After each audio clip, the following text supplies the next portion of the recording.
ውድ ጠለስ ሚዲያ ቤተሰቦችና ታዳሚዎች ሰላም ጤና ይስጥልን። ይህ በጠለስ ሚዲያ ባሳየ ደርቤ የሚቀርበው የታህሳስ 20 ቀን 2018 ዓ.ም የዘወትር ፕሮግራማችን ነው። በዛሬ ፕሮግራማችን ልዩ ልዩ መረጃዎችና ወቅታዊ ጉዳዮችን ወደ እናንተ የምናደርስ ይሆናል።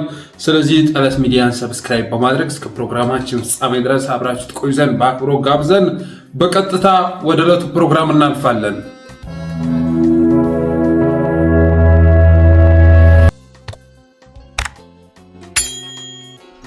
ልክ እንደ ሌሎች አርበኞች ሁሉ ዘመነ ይገኝበታል ብሎ የሚያስበውን ትምህርት ቤትና ጤና ጣቢያ በድሮን ሲያስደበድብ የከረመው ጠዋት ወደ ባህር ዳር መጥቶ ሲሰራ ከዋለ በኋላ ማታ በብሌን ወደ አዲስ አበባ ተመልሶ የሚያድረው የአብዱ ሁሴን የሚል የሙስሊም ስም ተሸክሞን እና አብይ ጋር አይኑን ጨፍሮ የሚጸልየው ብሎም መስቀል ሲሳለም የሚገኘው የአማራ መታወቂያ ይዞ በማንነት ኦሮሞ የሆነው ኦህዴድ አማራ ነህ ብያለሁ አማራ ነህ በሚል ጅንጀና ወደ ባህር ዳር ልኮ ምክትል ርዕሰ መስተዳድር በሚል ማዕረግ የባዕደኖች ቁንጮ ያደረገው አማራ አመራር ተብሎ የኢትዮጵያን ዋና ከተማ ፊንፊኔ በሚል ስም የሚጠራው አቶ አብዱ ሁሴን ከመንፈቅ በፊት የተናገረውን ንግግር ፍርስርስ በሚያደርግ አዲስ ንግግር ተከስቷል። አማራ ስለተፈናቀለ አይደለም፣ አማራ ፊንፊኔ አትግባ ስለተባለ አይደለም። ስልጣን ተፈለግነው ስልጣንን ህገ መንግስታዊ በሆነ መንገድ የማግኘት ከመንፈቅ በፊት ፋኖ የሸፈተው አማራ ፊንፊኔ አትገባም ስለተባለ አይደለም፣ 4 ኪሎ ገብቼ ስልጣኑን ይዛለሁ የሚል ምኞት ስላለው እንጂ በማለት ሲናገር በአርበኛ ዘመነ ካሴ በኩል አይ የምዋጋው 4 ኪሎ ሳይሆን ገዳም ለመግባት ፈልጌ ነው፣ ስልጣን ፈልጌ ሳይሆን እንደናንተ መላላክ አብሮኝ ነው የሚል መልስ የተሰጠው አቶ አብዱ ሁሴን በሌላ ስላቅ ተመልሷል። ዘመነ ካሴ የ4 ኪሎ ቅዠቱን ትቶ አሁን የኢሳያስ ተላላኪ እንዲሆን አስመራ የሆነች ቦታ ሄዶ እንዲሸጎጥ ፕላኔት ሆቴል ሄዶ ከነደብረ ጽዮን ጋር ቁጭ ብሎ እንዲያወራ ዘመነንም ደውለለታል። ያስቸገረን ነገር ምንድነው? ጥላውንም ማያምን ያው ፈሪ ነው ስላልኳቸው ጥላውንም ማያምን ያስቸገረን ነገር ምንድነው? የያዙት ድርጅት ብዙ ነው የነዘመነ 5ቱን ስንደርስ ሌላኛውን እንትላይ አይተማመኑ ውሎና አደራቸው ቅድም እንዳለው ሩጫ ነው። ወታደር የሚባለው አየር ላይ ነው ያለው። ማክሲመም አቅማቸው ምናልባት የሚደበቁና በዚች ተኮስ አድርገው ሊገሉ ይችላል ይሆናል። የኔ መገደል ዝም የጫንም አይነቀንቅም።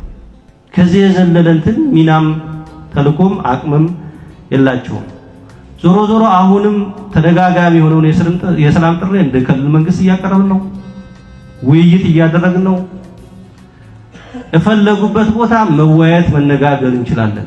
የህግ የበላይነትን በብረት የማረጋገጥ ስራ ሰርተናል።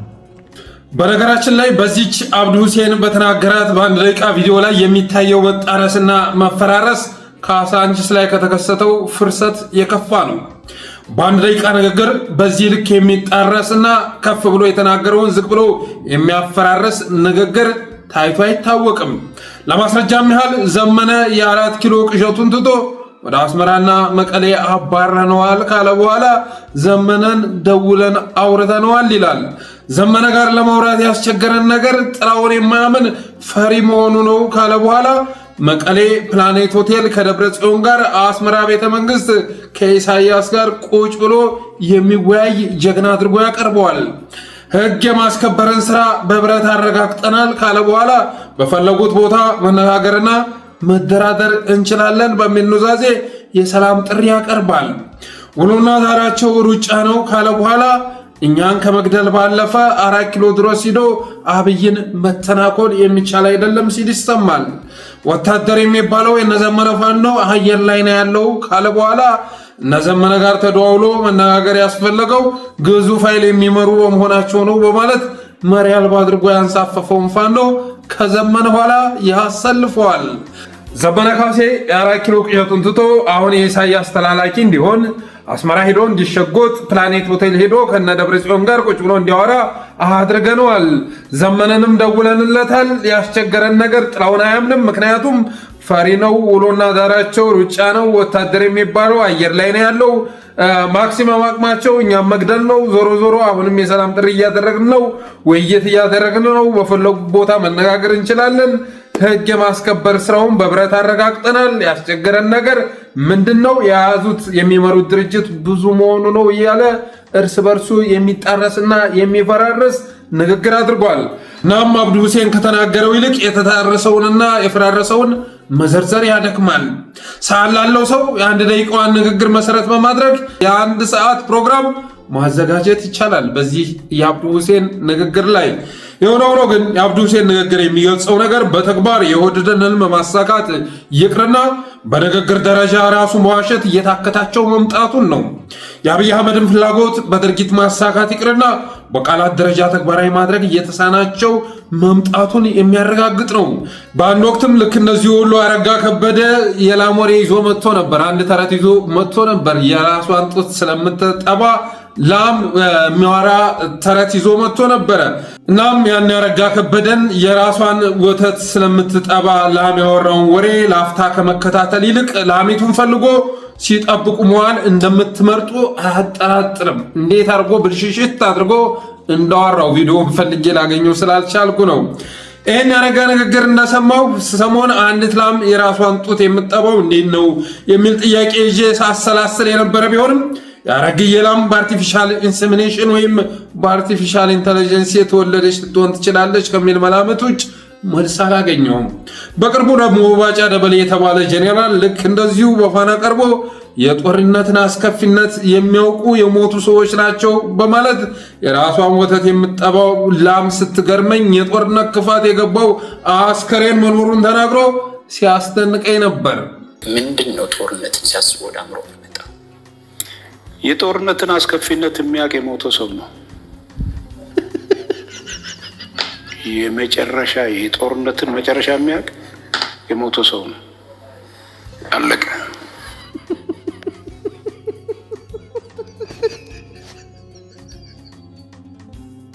ባጫ ደበሌ የጦርነትን አስከፊነት የሚያውቀው የሞተ ሰው ከሚል የቆሰለ ሰው ቢባል ትንሽ ያሻል።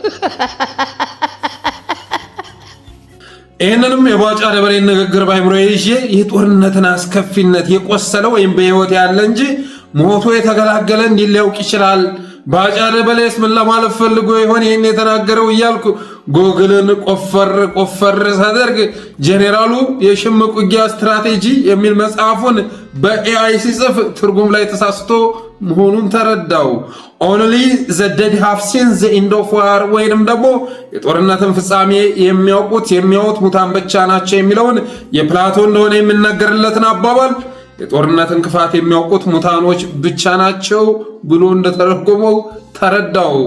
ጆርጅ ሳንታና ከተባለ ስፔናዊ አሜሪካዊ ፈላስፋ መጽሐፍ ውስጥ የሰፈረውን ብሎም ብላክ ሃውክ ዳውን በሚባል ፊልም ላይ በሰፊው የተዋወቀውን እንዲሁም ጦርነት የሰው ልጅ የማይነቀል ባህሪ ሆኖ በመቀጠሉ የተነሳ አንድ ቦታ ያለው ጦርነት ሲቆም ሌላ ቦታ ስለሚቀሰቀስ አንድ ሰው ከጦርነትና ከግጭት ሙሉ በሙሉ የሚያርፈው ሲሞት ብቻ ነው የሚል ትርጉም ያለውን አባባል ፍጹም በተሳሳተ መልኩ ተርጉሞ በራሱ ስም ባጫ ደበሌ እንዳስመዘገበው ተረዳው።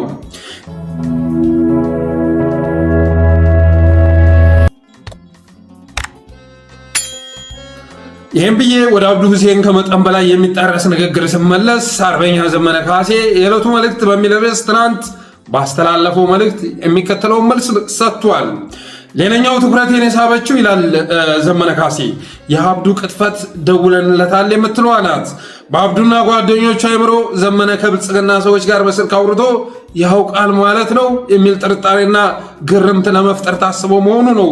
እርግጥ አንድ ነገር አልዋሹም። እሱም በ2014 ዓ.ም አዲስ አበባና ባህር ዳር የሚገኙ የአብዱ አለቆች በአብይ አህመድ ታዘው በ3 ወራት ውስጥ 4 ጊዜ ሽማግሌ ቡድን ወደ እኔ ልከው ነበር።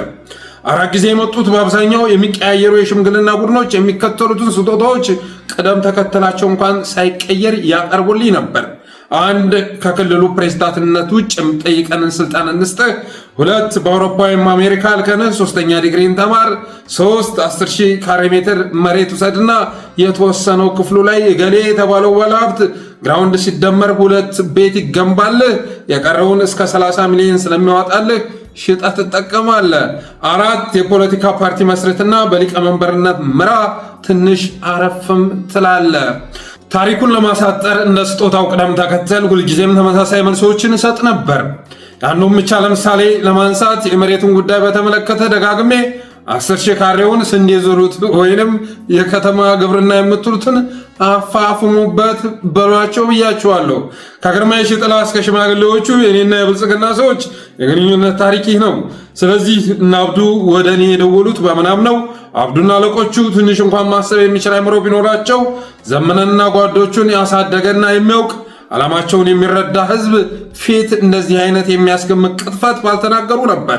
ከሚሰበስቡት ህዝብ ቢያንስ ግማሹ ቢያንስ ለአንድ ጊዜ ከድሮን ወይም ከሌላ ከባድ መሳሪያ አደጋ በታምር የተረፈ ነው።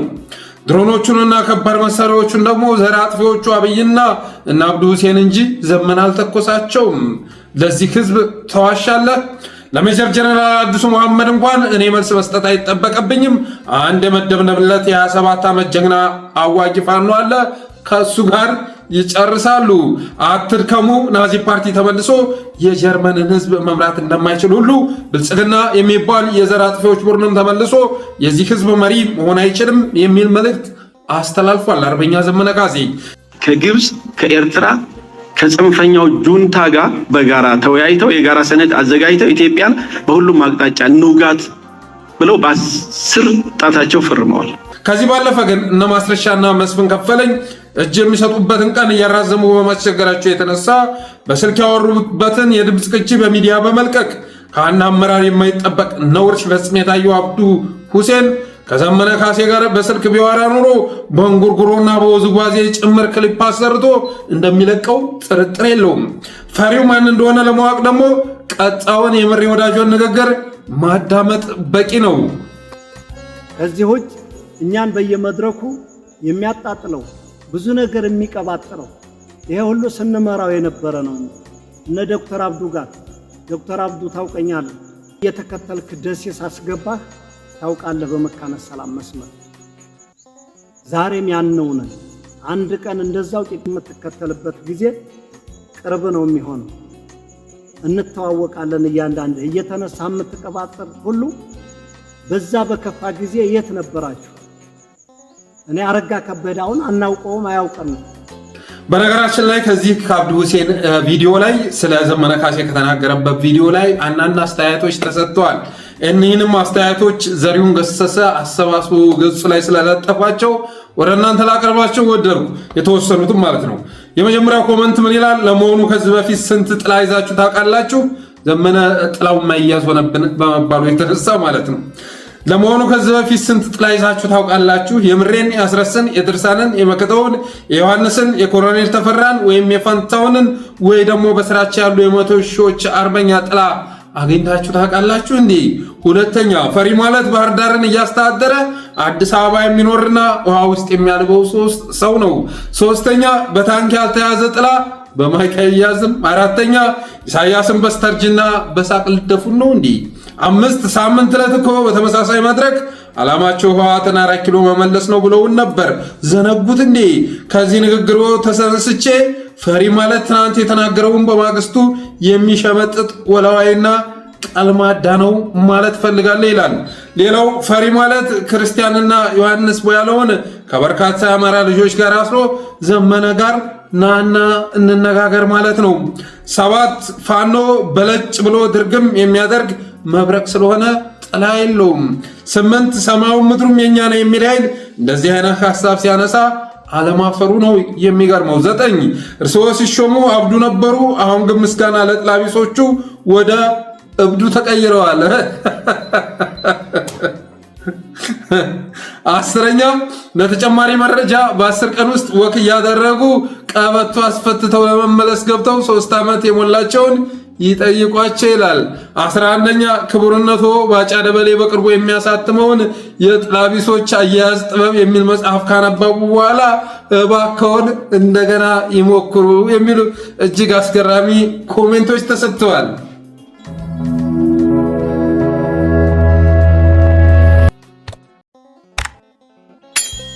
ሌላኛው ርዕሳችን ጄኔራል አሰፋ ቸኮል በሌላ መድረክ የተናገረውን ንግግር ይመለከታል። አብዱ ሁሴን የሚናገረውን ጄኔራል አሰፋ ቸኮል አፈራርሶታል። አረጋ ከበደ የሚናገረውን መሐመድ ተሰማ ሲያፈራርሰው እንደሚታየው ሁሉ አብዱ ሁሴን የተናገረውን ደግሞ ጄኔራል አሰፋ ቸኮል ሌላ ቦታ ላይ ሲያፈራርሰው ታይቷል። ባለፈው እሪ ወዳጆ ባስተላለፈው መልእክት ይሄ ጄኔራል ምን እያለ ትሪት ሲያደርገው እንደነበር በግልጽ ተናግሯል።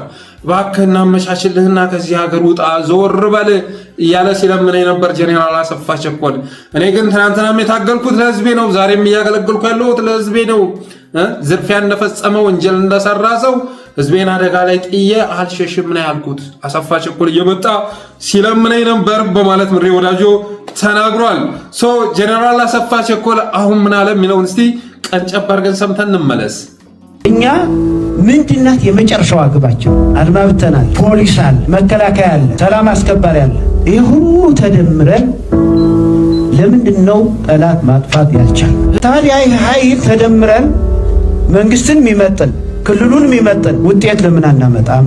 በእኛ ድክመት ያደገ በእኛ ችግር የቆየ ኃይል እንጂ በእኛ ጥንካሬማ አንድም ወር አይቆይ እና ተጣምረን ማጥፋት አለ። ይሄ መከላከያ ነው፣ ይሄ አድማ ብተና ነው፣ ይሄ ፖሊስ ነው፣ ይሄ ሰላም አስከባሪ ነው ማለት አያስፈልግም። አሁን ተደምረን ህዝቡ የጠየቀንን ጥያቄ መንግስት የጠየቀን ጥያቄ መዋጣት አለብን።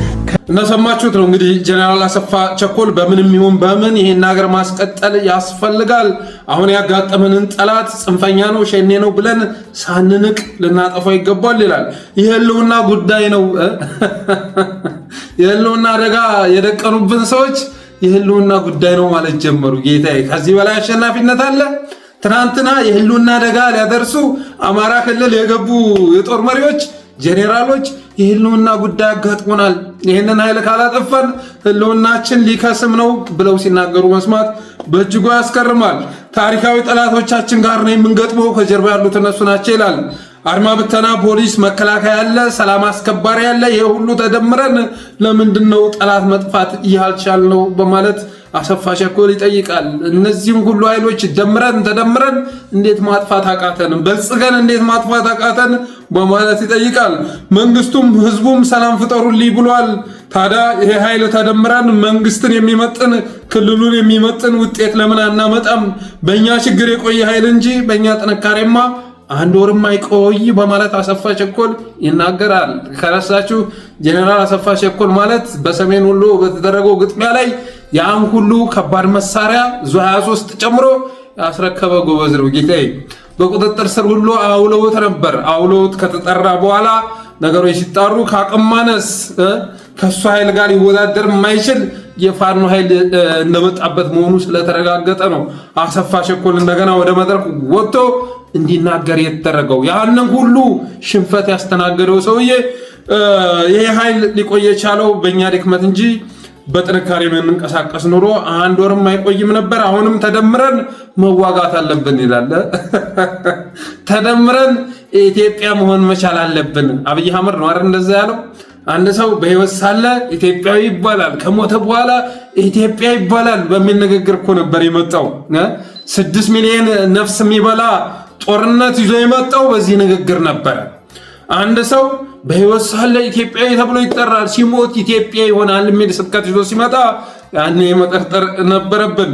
ስለዚህ አሰፋ ቸኮል አሁንም ተደምረን መዋጋት አለብን ብሏል። ይህም በሌላ ቋንቋ ሲገለጽ ተደምረን መሞት አለብን እንደማለት የሚቆጠር ነው።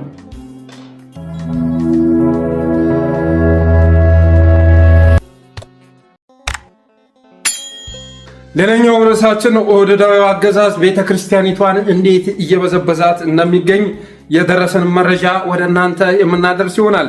የኢትዮጵያ ኦርቶዶክስ ተዋሕዶ ቤተክርስቲያን ያላትን ሀብት በሙሉ አብይ አህመድና ቡድኑ እየበዘበዟት ይገኛሉ።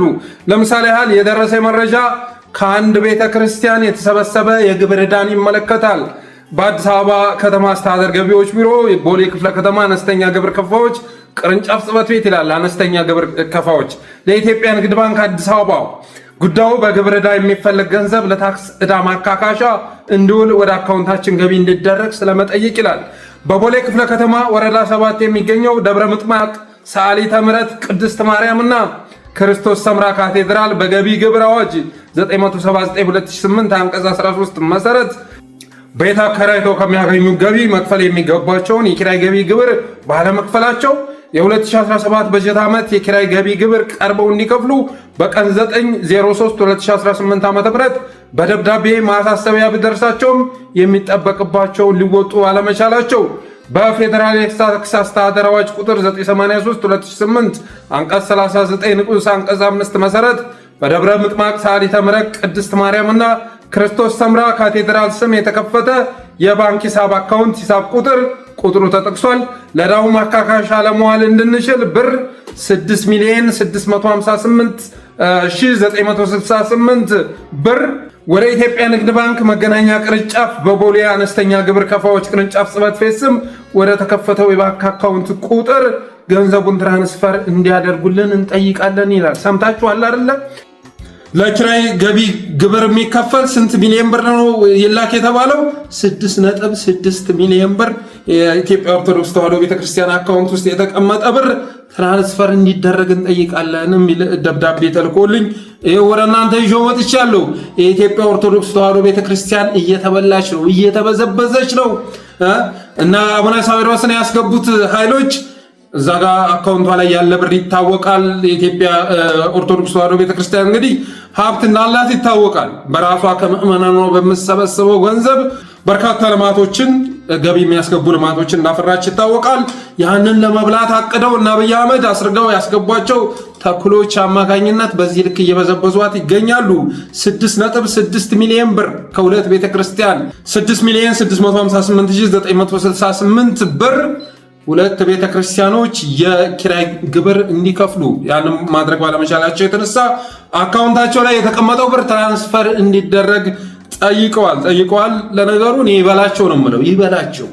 አባቶቻችን እንደውም የኢትዮጵያ ኦርቶዶክስ ተዋሕዶ ቤተክርስቲያን ያላት ሀብት ምዕመናኑ የሚሰጠው አስራት በኩራት ሰነፍ እያደረጋቸው ስለሆነ ቤተክርስቲያኗ ስትበላ ምዕመናኖቻቸው ሲበሉ ለምንድን ነው ይሄ ጉዳይ የሚደረገው ይሄ ግፍ የሚፈጸመው ብለው እንዳይጠይቁ ስላደረጋቸው ሀብት የመጨረሻ ዓለማዊ ሰው ስላደረጋቸው እንደዚህ ሲነጥቃቸው ይሻላል ብዬ አስባለሁ። እንደዚህ ሲያራቁታት እና እነሱ የሚበሉበትን ገንዘብ ልም አድርጎ ሙልጭ አድርጎ ሲወስተው ያን ጊዜ መንቀሳቀስ ይጀምራሉ። ግን ጅብ ከሄደ ውሻ ጮኸ ነው የሚሆነው። ጅብ ከሄደ ውሻ ጮኸ። ብዙዎችን አስርጎ ሲያስገባባችሁ ትናንት ከነበራችሁበት ቦታ እያነሳ ሲያንሳፍፋችሁ በዝምታ አልፋችሁታል እና ነገ መቃወም ብትጀምር ራሱ እዛው ጋር አባቴ ቆብ ደፍቶ የአብይ አህመድ ደህንነት ከጎንህ ተቀምጧል። ቆብ እንደ ቄስ ጠምጥሞ የአብይ አህመድ ፕሮስፐሪቲ ጎስፐል ተከታይ ካጠገበ ተቀምጧል። ስለዚህ መናገር በጀመርክ ቅጽበት ታፍነህ አዋሽ አርባ መጣል ነው። ያምኖ ግን አባቶቻችን ይህ ሀብት የቤተክርስቲያኑ ሀብት የሚያገኙ ገንዘብ ሰነፍ ስላደረጋቸው ቤተክርስቲያኗ ስትጠቃ ምዕመናኑ በየቦታው ሲጨፈጨፍ ይሄ ሁሉ ግፍ ሲፈጸም እንዳላዩ እንዲያልፉ ስላደረጋቸው አንድ ቦታ ላይ ድምጽ ሲሆኑ ከታዩ በኋላ ሌላ ቦታ ላይ ድምጻቸውን ሲያጠፉ ስለታዩ አይታችኋል። ሰሞኑን አንድ ፓስተር ሰላሌ አካባቢ የሆነ ንግግር በማድረጉ የተነሳ ጳጳሳቱ ብቅ ብለው ሲዋግቱ ነበረ። ሰላሌ የተከበረ ሀገር ነው፣ ሰላሌ እንደዚህ ያለ ሀገር ነው የሚል ማብራሪያ ይዘው መጡ። ጎጃም የተከበረ ሀገር አይደለም፣ ጎንደር የተከበረ አይደለም፣ ወሎ የተከበረ አይደለም፣ ሸዋ የተከበረ አይደለም። ደብረ ብርሃን ላይ ቢሆን ኖሮ ይሄ ንግግር የተናገረው ርዕስ አያደርጉትም ነበረ እና ቅድስና ያለበት ቦታ ይታወቃል። የኢትዮጵያ ኦርቶዶክስ ተዋሕዶ ቤተክርስቲያን የጀርባ አጥንት የት አካባቢ እንዳለ እና ትናንትና ሰሜኑ ላይ ያ ሁሉ ንግግር ሲነገር እንዳልሰማ ያለፉ፣ ትግራይ ላይ ሲነገር የቃል ኪዳኑ መቀመጫ ከሆነችው ትግራይ ላይ እንደዚህ አይነት ንግግር ሲናገር የቃል ኪዳን መቀመጫ መሆኗ ቀርቶ የአጋንንት መፈንጫ እየተባለ ስትገለጽ አላየንም አልሰማንም ብለው አልፎ ነበር። በነገራችን ላይ በቅርቡ ሲአይኤ ያወጣው ዶክመንት ላይ ታቦተ ጽዮን በአክሱም እንደሚገኝ ተረጋግጧል። ይህም በተመለከተ ራሱን አስዬ ፕሮግራም ይዤ ልመጣ እችላለሁ። ትናንትና እነ ግርሃም ሃንኮክ የጻፉት ነገር እውነት መሆኑ በሲአይኤ ሪሰርች ተረጋግጧል። እነ ግርሃም ሃንኮክ እንግዲህ ታቦተ ጽዮንን ፍለጋ የሚል መጽሐፋቸው ብዙ ሀገራት ተዘዋውረው የቃል ኪዳኑ ታቦት የሚገኘው ኢትዮጵያ መሆኑን ነግረውን ነበር። ያ ንግግር እውነት መሆኑ አሁን ላይ ተረጋግጧል። ቅድስና ያለበት ሀገር፣ ክርስትና ያለበት ሀገር በዛ ልክ ሲንቋሸሽ አልሰማንም አላየንም ብለው እንዲያልፉ ያደረጋቸው፣ በአርሲ በርካታ ኦርቶዶክሳውያን ሲጨፈጨፉ አላየንም አልሰማንም ብለው እንዲያልፉ ያደረጋቸው የትኛውም ሱፍ ለባሽ ፓስተር ወደ መድረክ በወጣ ቁጥር የኢትዮጵያ ኦርቶዶክስ ቤተክርስቲያን ላይ እንደፈለገ የፈለገውን ጥላቻ እንዲናገር ያደረገው የአባቶቻችን ዝምታ ነው። ለምን ዝም አሉ ከተባለ ደግሞ ስለተመቻቸው፣ ህዝቡ ቢሰቃይም የራሳቸውን ምቾት ማስቀጠል ስለፈለጉ ነው። እና እነዚህ ከአንድ ቤተክርስቲያን 6 ሚሊዮን በጊዜው ሊያስገቡ ስላልቻሉ ወደ አካውንታችን ትራንስፈር ይደረግ እየተባሉ ካዝናቸው ሲራቆት ያን ጊዜ ይገባቸዋል ብዬ አስባለሁ። የሚገርማችሁ ነገር ታዲያ 6.6 ሚሊዮን ከሁለት ቤተክርስቲያን የኪራይ ገቢ ግብር ገቢ አድርጉ ማለቱ አይደለም አገዛዙ። ይሄን ያህል ብር ለመንግስት ያስረከቡ ሰዎች ደግሞ እንደገና ምዕመናኑን የሚበዘብዙበትን ስልት ነድፎ መምጣታቸው ነው። ሌላ ደብዳቤ ደርሶኛል። ከዚህ ጋር በተያያዘ ሌላ የደረሰ ደብዳቤ ምን ይላል? ለጥምቀት በዓል ዝግጅት ትብብር መጠየቅን ይመለከታል ይላል። የደብረ ሲና ቅዱስ እግዚአብሔር አብ ካቴድራል የ2018 የጥምቀት በዓል አከባበር ተረኛ መሆኑ ይታወቃል ይላል። ስለሆነም በዓሉን በደመቀ ሁኔታ የካቴድራላችንን ክብርና ቀዳሚነት በጠበቀ መልኩ ማክበር እንድንችል እርስዎ ከዚህ ደብዳቤ የተዘረዘሩትን ንዋየ ቅድሳትና ሌሎች መገልገያ መካከል አቅሞ በፈቀደ መልኩ የሚችሉትን እንዲያሟሉልን በዚህ አገልግሎት ይውል ዘንድ በካቴድራሉ የኢትዮጵያ ንግድ ባንክ አካውንት ቁጥሩ ተቀምጧል። ትብብራችሁን እንድታደርጉልን እየጠየቅን ለምታደርጉልን ድጋፍና አስተዋጽኦ በካቴድራላችን ስም ምስጋናችን እናቀርባለን ይላል። ወደ 1,771,350 ብር ያስፈልጋል ተብሎ ዝርዝሩ ሁሉ ተቀምጧል። ይህም ማድረጋቸው እኔ ደስ ይለኛል። የኢትዮጵያ ኦርቶዶክስ ተዋሕዶ ቤተክርስቲያን ቤቴ ነው፣ እምነቴም ነው እና ጥምቀት በአማራ በደመቀ መልኩ እንዲከበር እፈልጋለሁ። ግን በዚህ መልኩ ከምዕመናኑ ሰብስበው የወሰዱትን ገንዘብ ለብልጽግና እያስረከቡ ነው። የድሮ መግዣ እንዲሆን እያደረጉ ነው። ከምዕመናኑ ለምነውና ሰብስበው ያጠራቀሙትን ገንዘብ ዛሬ ቁልቢ ወስደህ በምትሰጠው የስለት ብር በማግስቱ 4 ኪሎ ነው የሚገባው። ጌታዬ የስለት ብር ብለህ የሰጠኸው የጥይት መግዣ ሆኖ ወደ ውጭ ሀገር ይላካል እና ይህን ሁሉ ማስተካከል የሚቻለው ግን አባቶቻችን ምቾት የመጨረሻ ወደ ስንፍና ስላስገባቸው ይህንን ምቾታቸውን የሚያሳጣ ነገር ሲከሰት ነው። ያንን ደግሞ አገዛዙ እያደረገ ነው ብዬ አምናለሁ።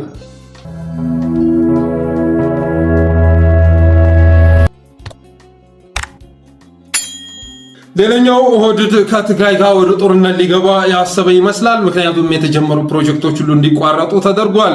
ይህኛው ደብዳቤ ደግሞ በኢትዮጵያ ፌዴራላዊ ዲሞክራሲያዊ ሪፐብሊክ የብሔራዊ ተሃድሶ ኮሚሽን የጻፈው ነው። ለሁሉም የትግራይ ክልል የዲጂታል መዝጋቢ ባለሙያዎች ባሉበት ይላል። የተጻፈው መቼ ነው? ታህሳስ 16 2018 ነው፣ ከ3 ቀን በፊት።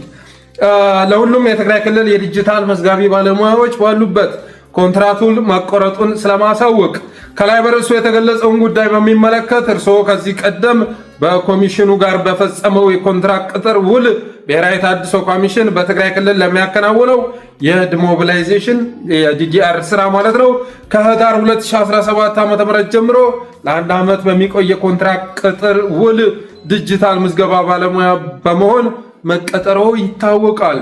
ይሁን እንጂ በአሁኑ ጊዜ ለጊዜው የዲሞቢላይዜሽን ስራው ላልተወሰነ ጊዜ የተቋረጠ በመሆኑ ስራ ላይ ማሰማራት አልተቻለም።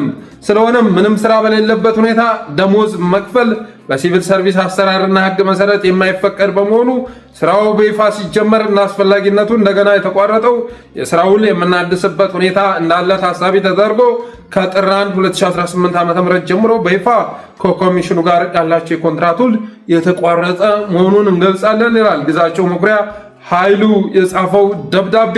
ስለዚህ ለዲሞቢላይዜሽን ስራ በቅጥር ኮንትራት ፎርም እየሞሉ እና ተቀጥረው የነበሩ ሰራተኞች የማባረር ስራ ተሰርቷል። ለምን ከተባለ ዲዲአሩ ስለከሸፈ። ዲዲአሩ ማን እንዳከሸፈው አብይ አህመድ፣ ብርሃኑ ጁላ፣ ባጫ ደበሌ የመሳሰሉት ናቸው ያከሸፉት። መቼ ነው የከሸፈው ካላችሁ ሀላላ ሎጂ ሞምባሳ ላይ በሚንሸራሸሩበት ጊዜ ነው። ያኔ ነጌታቸው ረዳ ጋር ተቃቅፈው ሀላላ ሎጂ የተለያዩ ቦታዎች በሚንቀሳቀሱበት ሰዓት ላይ ዲዲአሩ እንዲተው ተደረገና አማራን እንውረር ትግራይን እንውረር የሚል ንግግር ተጀመረ። ያም ሆኖ ግን የትግራይ ኃይሎች ቲዲኤፍ መሪዎች የለም እኛ ከጎረቤቶቻችን ጋር መታኮስ አንፈልግም፣ ከአማራም ጋር ከአፋርም ጋር ከኤርትራም ጋር መታኮስ አንፈልግም በማለታቸው የተነሳ ያ ዘመቻ ሳይሳካ ቀርቷል። አማራውን ትናንት ኢትዮጵያን አስተባብሮ ወደ ትግራይ ዘመቻ መክፈት የቻለው አገዛዝ እንደገና ትግራይን ተሸክሞ ወደ ወልቃይት፣ ወደ ጎንደር፣ ወደ ጎጃም እየተኮሰ ሊመጣ ነበር፣ አልተሳካለትም። ያ ሳይሳካ ሲቀር ምን አለ ብርሃኑ ጁላ ወደ መድረክ መጥቶ ምን አለ ታስታውሳላችሁ? እስኪ ሰምተን እንመለስ። ከፕሪቶሪያ ከተመለሳችሁ በኋላ በስምምነቱ መሰረት ስምምነቱን መተግበር አለባችሁ። የደበቃችሁትን ታንክና መድፍ ማስረከብ አለባችሁ። ኢትዮጵያ ውስጥ ታንክና መድፍ የታጠቀ ክልል የለም። ትግራይ የፌዴሬሽን አካል ነው። ትግራይ ታንክና መድፍ መታጠቅ የሚችለው የተገነጠለ ቀን ነው። ለመገንጠል ደግሞ ጉልበት አያስፈልግም። አሰራር ህገ መንግስት አለ፣ በዛ ሂዱ። እንደሰማችሁት ነው እንግዲህ ያኔ በስምምነቱ ዘመን ሀላላ ሎጂ ሞምባሳ ላይ ምንድን ነው ስለ ትጥቅ መፍታት የምታወሩት እናንተ ጋር ያለ ትጥቅ የኛ ትጥቅ አይደለም እንዴ ብሎ ትጥቅ እንዳይፈቱ ተደረገ። እንደውም መተውም በአደባባይ ትጥቅ ፈተዋል። ስለዚህ እነሱ ትጥቅ ፈተው አንተ ሳትፈታ መቅረት ስለሌለብህ አማራ ሆይ ትጥቅህን ፍታ የሚል ፉከራ ይዘው መምጣታቸው የሚዘነጋ አይደለም። ትግራይን ትጥቅ አስፈትተን ጨርሰናል፣ የቀረው የነፍስ ወከፍ መሳሪያ ነው፣ ስለዚህ አማራውም በተመሳሳይ ትጥቅ መፍታት አለበት ብለው ነው አማራ ላይ ዘመቻ የከፈቱት። ይሁንና ግን ያንን እቅዳቸውን አላሳካላቸው ሲሉ ደግሞ የህወሓት መሪዎች ወይ የደበቃችሁትን መሳሪያ ብቅ አደረጋችሁ፣ ስለዚህ የደበቃችሁትን መሳሪያ አስረክቡንና ጦር በሉ የሚል ንግግር ብርሃኑ ጁላ ይዞ መጣ። የሆነው ነው እንግዲህ ከትግራይ ጋር ያለው ነገር እየተጋረረ መምጣቱን የሚያሳይ ነው። ዛሬ ኬሪያ ኢብራሂም በትግራይ ክልል መሰረታዊ ለውጥ ሊመጣ የሚችለው ህወሓት ከተወገደ ብቻ ነው ብላለች። ኬሪያ እባካችሁ ሹሙኝ፣ ባለፈው የአዲስ አበባ ምክትል ከንቲባ ተደረገ ተብሎ ነበር።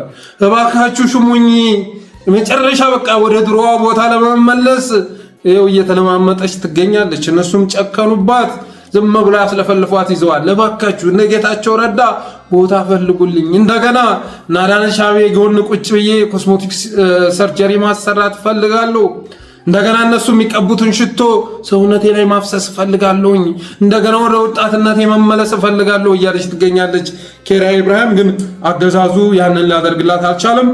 በትግራይ ክልል መሰረታዊ ለውጥ ሊመጣ የሚችለው ህወሓት ከተወገደ ብቻ ነው የሚል ቅስቀሳ ይዛ መጥታለች። ትናንትና ህወሓት ላይ የሚወሰደውን እርምጃ እቃወማለሁ በማለቷ የተነሳ እስር ቤት ስትሰቃይ ነበር። ተመሳሳይ ችሎት ላይ ስንቀርብ ታሳዝነኝ ነበር። አብዲ ኢሌም እሷም ጋር ተመሳሳይ ችሎት ላይ እንቀርብ ነበር። እኔ ጎበዜ ሲሳይ መዓዛ 6 ወር ተመሳሳይ ችሎት ላይ ነበር የምንቀርበው እና እዛ ላይ ስትመጣ ጥቁርቁር ብላ ታሳዝነኝ ነበር። ያንን ነገር ማስወገድ ስለምንፈልግ ለህዝብ ብላ ነበር በወቅቱ ያን ያደረገችው። አሁን ግን እንደገና ህዝቧን ሽጣ የራሷን ምቾት ለማደላደል ጥረት እያደረገች ትገኛለች። ስለዚህ ዲዲአር ፕሮግራሙ ኦፊሻሊ መቋረጡን የሚገልጽ ደብዳቤ ነው። የነ ኬሪያንም ንግግር ስታስቡት በቅርቡ ከትግራይ ጋር ወደ ጦርነት መግባታቸው አይቀሬ የሆነ ይመስላል።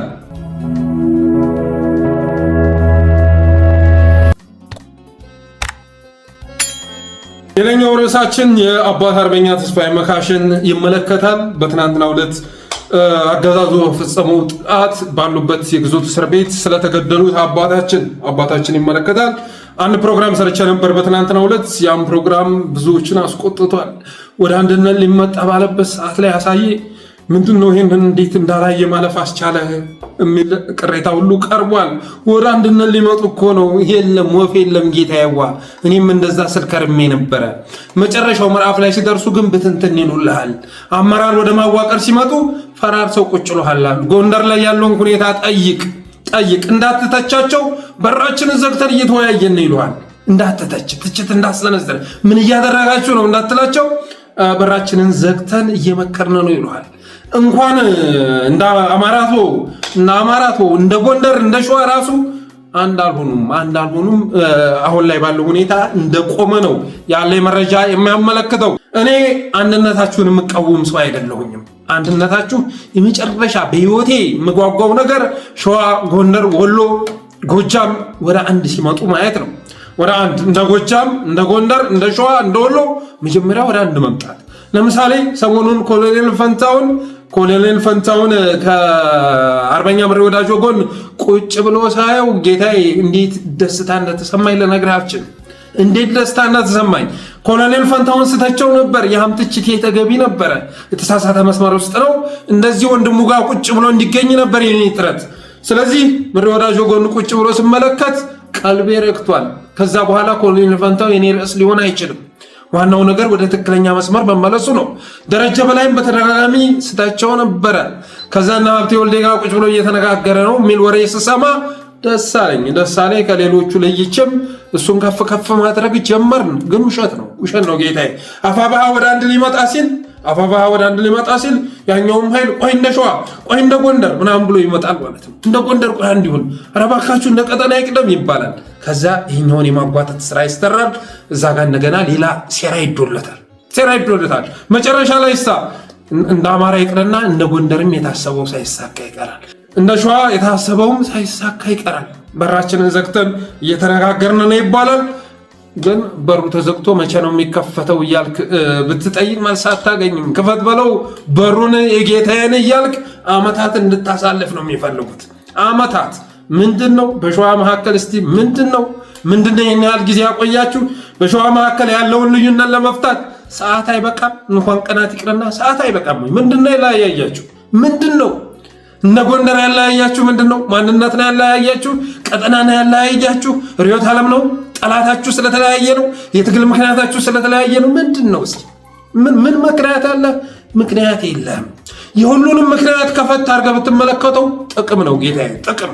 ምን አጣላቸው ብለህ ስትጠይቅ ጥቅም። ምን አጣላቸው? ስልጣን። አለቀ።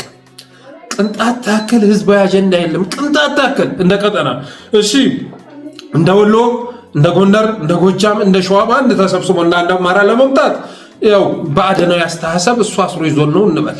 በአደናዊ አስተሳሰብ በኢሊቱ መካከል የፈጠረው አስተሳሰብ አለ። ስለዚህ እሱ አስሮ ነው ብለን እናስብ። እንደ ቀጠና ወደ አንድ እንዳትመጣ ያደረገ ምክንያት ግን ዋናው ነገር የግል ጥቅም ነው። ሁለተኛው ደግሞ አሰላለፍ ለውጥ ነው። አሰላለፍ ወደ ትግል የገቡበት ምክንያት የተለያየ መሆኑ ነው። ምክንያቱም ለምሳሌ ወሎ ላይ ከ7-8 ወር በፊት አንድ ፕሮግራም ሰርቼ ነበር። የነ ኮሎኔል ፈንታውን ጦር አስከብበውት ነበር ፀሐይ መውጫ ላይ። ማን አስከበበው ካላችሁ እነ ኢያሱ አበራ ነበሩ ያስከበቡት። ማን አስከበባቸው ካላችሁ እነ ማስረሻ ሰጤ ነበሩ ያስከበቡት። ምክንያቱም በዛም ጊዜ ላገዛዙ ሲሰሩ ስለነበር። አሁን ላይም ጎንደር ላይ በጣም በተለይ ደግሞ ደቡብ ጎንደር ላይ በጣም በርካታ ኃይል ወደ አገዛዙ ሲገባ አይተናል። ያ ኃይል ህዝብን ሲበሰብስ የነበረ ያገዛዙ ተላላኪ የነበረ ኃይል ነው። ፋኖ አልነበረም። በፋኖ ስም እየተንቀሳቀሰ ዝርፊያ ሲፈጽም አስገድዶ ሲደፍር ህዝብን ሲያማርር የነበረ ኃይል ነው። ተሰልፎ ገባ። ያ ማለት ግን ሁሉም ገብቷል ማለት አይደለም። አሁንም እዛው አለ። እዛው ተሰባስቦ የተቀመጠ ኃይል አለ። ቀስ በቀስ ደግሞ ሁለተኛ ሶስተኛ ዙር ትግል የሚያጓትት ትናንትና እነ ኮሎኔል ታደሰን ያስበላው ኃይል እነ ከፍ ያለው ደሴን ያስበላው ኃይል ይገርመኛል። አፋሕድን የምትደግፉ ሰዎች የመጨረሻ ብልጽግና ከሆናችሁ ትክክል ናችሁ። ጸረ አማራ ከሆናችሁ አፋሕድን መደገፍ ልክ ነው። ምክንያቱም ከሱ የበለጠ ጸረ አማራ የአማራን ህልም የአማራን ትግል የሚያከሽፍ ድርጅት ስለሌለ አማራ ሆነ አፋሕድን የምትደግፍ ግን እስኪ አንድ ስኬት ንገረኝ። ስንት ጊዜ ነው የድል ዜና ከሰማ? ስንት ጊዜ ጎንደር ላይ ምንድነው ሲሰራ የከረመው ስትል ኮሎኔል ታደሰ ተሰዋ ነው። ዋንታ አጥናፉ ተሰዋ ነው። አርበኛ ከፋለው ደሴ ጠባቂዎቹ ቅንጣት ታክል ጉዳት ባላስተናገዱበት ሁኔታ ያንንም ያክል ግዙፍ አርበኛ ወደቀ ሲባል ነው የምትሰማው። መርዶ ነው የሚመጣል ለእነሱ ሰፈር። ጀግና የምትላቸው ሲበሉ ሲለቀሙ ነው የምታገኘው። ሸዋ ስትመጣ ትናንት እንደዘረዘርኩልህ ነው። አባት አርበኛውን ጨምሮ እነ አርበኛ አሰግድን እነ ሻለቃ ግርማን ነው የምታገኘው። የተሰዉ አርበኞችን ነው የምታገኘው። የትኛውን ድላቸውን አይተህ፣ የትኛውን ትግላቸውን አይተህ፣ የትኛው ሜዳ ላይ ያካሄዱትን ዘመቻ አይተህ ነው እነሱን የምትደግፈው። እነሱን ልትደግፍ የምትችለው የአማራ ትግል እንዲከሽፍ የምትፈልግ ከሆነ ነው። በተረፈ ግን እኔ አፋብኃ አሁን ላይ መግለጫ ባለመስጠቱ ቅር ብሎኛል። እኒህን የመሰሉ አባት አርበኛ እንደ ባንዳዎች ጋር እኮ ነው የታሰሩት። እንደ ባንዳዎች ጋር ግዞት እስር ቤት ውስጥ ተዘግተው በቅንቡላ ሲገደሉ አስባችሁታል? በራችንን ዘግተን እየመከርን ነው ይባላል። የእናንተ በር መዝጋት አርበኛ ተስፋዬን እንኳን ማስለቀቅ አልቻለም። በርህን ዘግተህ የምትመክረው አርበኛ ተስፋዬን እያስገደልክ ሳይሆን መሀል ቁጭ አድርገህ ነበር፣ ከጎንህ አስቀምጠህ ነበር መምከር ያለብህ። እሳቸውን እስር ቤት አስገብተህ የምትመክረው ምክር ለአማራ ላይ ጥቅም አይችልም። እሳቸው እስር ቤት በተቀመጡበት አንተ መክረህ ምን አይነት ውጤት ልታመጣ ትችላለህ? ትናንትና በጎንደር፣ በወሎ፣ በጎጃም፣ በሸዋ እየተንከራተቱ አማራ እንዲሆን አማራ አንገቱ አንድ ነው የነ ቀኛዝማች ፀሐዩ እንቁ ስላሴን አስተምሮ ወርሰው ሲንቀሳቀሱ የነበሩን አርበኛ ግዞት እስር ቤት ውስጥ አስቀምጠህ ምንድነው የምትመክረው? በነገራችን ላይ እሳቸው ሲሰዉ አይደለም እኔ ዛሬ ንግግሬን ይዤ የመጣሁት። እሳቸው ሲሰዉ አይደለም ተግሳጼን ይዤ የመጣሁት። ከታሰሩ ቀን ጀምሮ በእኔ ልክ የጮህላቸው የለም። ያንንም በማድረጌ ኩራት ይሰማኛል። ለአባት አርበኛ ተስፋዬ መካሽ በየጊዜው በመጮሄ ኩራት ይሰማኛል። አባታችን ከታሰሩ ጊዜ ጀምሮ በተለያዩ ቀናት ሳስባቸው ነበር፣ ድምፅ ሆናቸው ነበረ። ይህን ስል ደግሞ ከበቂ ማስረጃ ጋር ነው። ይህን በተመለከተ ምን ብዬ ነበር የሚለውን ቪዲዮ ወደ እናንተ ከማድረሴ በፊት እኔ ከወዲሁ ልሰናበታችሁ እወዳለሁ። ከመውጣታችሁ በፊት ግን ጠለስ ሚዲያን ሰብስክራይብ አድርጉ። ምንድነው ችግሩ? ሰብስክራይብ ማድረግ ለምን ይከብዳችኋል? ለምን ሁል ጊዜ መጠየቅ ትፈልጋላችሁ? እስኪ የሌሎቹን ቻናል ተመልከቱ። ትናንት የነበሩበትን ሁኔታ ተመልከቱ። በነገራችን ላይ ሻዶባን በተለያዩ አቅጣጫዎች እያስደረገ መሆኑ አገዛዙ ይታወቃል። ሰብስክራይብ አድርጉ፣ ዝግጅታችንንም ሼር እያደረጋችሁ አጋሩ በማለት በተለያዩ ጊዜያት የተናገርኳቸውን ንግግሮች ለእናንተ ለጠለስ ሚዲያ ታዳሚዎች እየጋበዝኩኝ እኔ ዛሬ ዝግጅቴን ቋጫለሁ። ከዛ በፊት ግን አፋብኃ መግለጫ ማውጣት አለበት። የሀዘን መግለጫ ማውጣት አለበት። በዛ ደረጃ ሲንከራተቱ የነበሩ አርበኛ ሲወርቁ አላየሁም አልሰማሁም፣ ገና ለገና እነ መከታው ይቀየማሉ ተብሎ አላየሁም አልሰማሁም ብሎ ማለፍ ልክ አይደለም። ለእሳቸው መግለጫ ያላወጣ ድርጅት የመጨረሻ ልክ አይደለም። በእኔ በኩል ይህንን አይነት አሳፋሪ ድርጊት በማውገዛችሁ የሚመጣ ቅሬታ ካለ ልትቀበሉት ይገባል። እንደገም ቢሆን እንዳይቀጥል ከፈለጋችሁ እንደዚህ አይነት ነውር በማውገዝ እንዳይደገም ማድረግ ይገባችኋል። አሁንም ቢሆን አልረፈደም። በአባታችን ህልፈት ዙሪያ መግለጫ ማውጣት ያስፈልጋል። ለአማራ ሲታገሉ እናንተን አንድ ለማድረግ ሲንከራተቱ የነበሩ የእናንተን አንድነት ሲናፍቁ የነበሩ አርበኛ ግዞት ጣቢያ ውስጥ ተዘግቶባቸው በአገዛዙ በመገደላቸው የተሰማችሁን ሀዘን ልገልጹ ይገባል ማለት እወዳለሁ። በተረፈ በድጋሚ አባታችንን ነፍስ ይማር በማለት ለቤተሰቦቻቸው መጽናናትን በመመኘት ባለፉት ጊዜያት የተናገርኳቸውን ንግግሮች የተከታተሉ ዘንድ ጋብዤ የዛሬ ዝግጅቴን ቋጫለሁ። አመሰግናለሁ። ሌላ የታሰሩ አርበኞችን መፍታት ሸዋ ላይ ጋሽ ተስፋዬን ጨምሮ በርካታ ጀግኖች መከታ ወስዷቸዋል። አባት አርበኛው ጋሽ ተስፋዬን ጨምሮ ብዙ ጀግኖች ታስረዋል። እነሱን መፍታት ያስፈልጋል። የመጀመሪያ እርምጃቸው የመጀመሪያ አፈሙዛቸው የተደገነው አርበኛ አሰግድና የሚመራው ጦር ላይ ነበረ። ከዛ አርበኛ ተስፋዬን አግተው ወሰዷቸው። አሁን አርበኛ ተስፋዬ በወቅቱ ከዘራ ይዘው እያነከሱ ሲራመዱ የሚያሳይ ፎቶ ተለቆ ነበር። ግን ለመከታው ወጥተው በሚዲያ ሊያድበሰብሱት ቢሞክሩ በወቅቱ ለጠለስ ሚዲያ የደረሰው መረጃ እነዛን ያክል ግዙፍ የሆኑ አባት አርበኛ እንደደበደቧቸው የሚገልጽ መረጃ ነበረ። ጥፋታቸው ደግሞ ከጎጃም ከሸዋ ጎንደር ነወሉ እየተንቀሳቀስክ ለጠላት የሚቆጥረው ፋኖ አንድ ለማድረግ ሞክረሃል የሚል ነበር የቀረበባቸው ክስ። ከዛ ውጭ ያጠፉት ጥፋት አልነበረም። ጋሽ ተስፋዬ ጥፋታቸው በጎጃም እየተገኙ በወሎ እየተገኙ በጎንደር እየተገኙ አሁን ላይ አፋብኃ በሚል ስም ቢጠራውን የፋኖ ከፍ ወደ አንድነት እንዲመጣ ግፊት ማድረጋቸው ነው። ከዛ ውጭ ያጠፉት አልነበረም። ይህንን ጥፋት ቆጥረው አርበኛ ተስፋዬን እንዳገቷቸው አይረሳም። ለጊዜው ወደ ሚዲያ ማምጣት አይገባም እያል ግን ብዙ ጀግኖችን እያጣን ነው እና ከመጀመሪያው እንትን ሲጀምር አርበኛ ተስፋዬ መካሽ እንግዲህ የአማራ አንድነት ነው በትናንትናው ዕለት የታገተው። የአማራ አንድነት የአማራ ጥምረት የአማራ አሸናፊነት ነው የታገተው። በእኛ ታላቅ አርበኛ ተወክሎ የነበረው የአማራ አንድነት ነው፣ የአማራ ጥምረት ነው፣ የአማራ አሸናፊነት ነው እና ያን የመሰሉ አርበኛ ማገት የአማራን አንድነት እንደመቃወም የሚቆጠር ነው። የፋኖን ትግል ወደኋላ እንዲቀለበስ ከማድረግ ተለይቶ የሚታይ አይደለምና አርበኛውን መልቀቅ ያስፈልጋል። ያገታችሁ ወገኖች በእርግጠኝነት የምነግራችሁ ነገር እኒህን በጣም ኢንፍሉዌንሻል የሆኑ በነ ፕሮፌሰር አስራት ዘመን ሁሉ የነበሩ ለአማራ ሲታገሉ የነበሩ አዛውንት በማገት ምንም አይነት ፖለቲካዊ ትርፍ ልታገኟችሁ ነው። ምንም አይነት ማለት ነው። ስለዚህ የሚሻለው እኒህን አርበኛ ብትለቋቸው ነው የሚሻለው። በእርግጥ አሁን ሸዋ ላይ እየተፈጠረ ያለ ነገር ይታወቃል። ይህ በግልጽ መነገር መቻል አለበት። በተለይ በከተማ ማሞ ሰፈር አማራነት እንደ ጉድ የሚጠላ ጉዳይ ሆኗል። እኔ ምክንያቱ አይገባኝም። ልጆቹ ምናልባት አማራነት ማለት በቤተሰቦቻቸው በምናቸው በአንድ ወገኔ ኦሮሞ በአንድ ወገኔ ምናምን የሚሉ የሆኑ ብዬ ሁሉ እስክጠይቅ ድረስ ማለት ነው። እና አበበ ጢሞ ባለፈው አንድ ቪዲዮ ጋብዣችሁ ነበር። ስናይፐር ተኳሾቻችን፣ ብሬን ተኳሾቻችን፣ ሻለቆቻችን ከሰላ ካሪስ የመጡ ከአምቦ የመጡ ኦሮሞዎች ናቸው እያለ ይናገራል። በሌላ መልኩ ግን ትናንት ከወሎ መጥተው ሸዋ ላይ ሲታገሉ የነበሩ ወገኖችን መሳሪያቸውን አስወርደው ነው በስጋት መንፈስ ባዶ እጃቸውን ያባረሯቸው። ከ10 በላይ ከወሎ መጥተው እዛ ሸዋ ላይ የነበሩ የምስራቅ አማራ ፋኖ ልጆችን የሆነ ሰዓት ላይ መሳሪያቸውን ቀምተው እንዳባረሯቸው የሚዘነጋ አይደለም። አብረን መታገል አንችልም ብለው ማለት ነው። እና እነዚህ ሰዎች ስለ ልቦናቸው ለማን ነው የሚቀርበው? ለአማራ ነው የሚቀርበው ወይስ ለሌላው ነው የሚቀርበው ብለን እስክናስብ ድረስ ሸዋ ላይ በነገራችን ላይ የኦሮማራ ጥምረት እየተፈጠረ ነው። ኦሮማራን የሚመስል አሁን በአማራ ስም ግን የኦሮሞ አዲስ የሆነ እንትን የመፍጠር ጉዳይ ነው እያየሁ ያለሁት። አማርኛ የሚናገሩ ግን ከአማራ ስነልቦና በጣም የራቁ ልጆች እኔ የሸዋ ፋኖን እየመሩት ነው ብዬ አስባለሁ። የአማራ ብሔርተኝነት በጣም ከተጠላበት ቦታ የት ነው አንዱ ብትሉኝ ሸዋ ላይ። የአማራ ብሔርተኝነት በፍጹም አይፈልጉትም እና እኒህ አባት አማራን አንድ ለማድረግ በአማራና መንፈስ ሲንቀሳቀሱ ስለነበር እነ አበበ ጢሞ አግተዋቸዋል እና እኒህን አባት መልቀቅ ያስፈልጋል።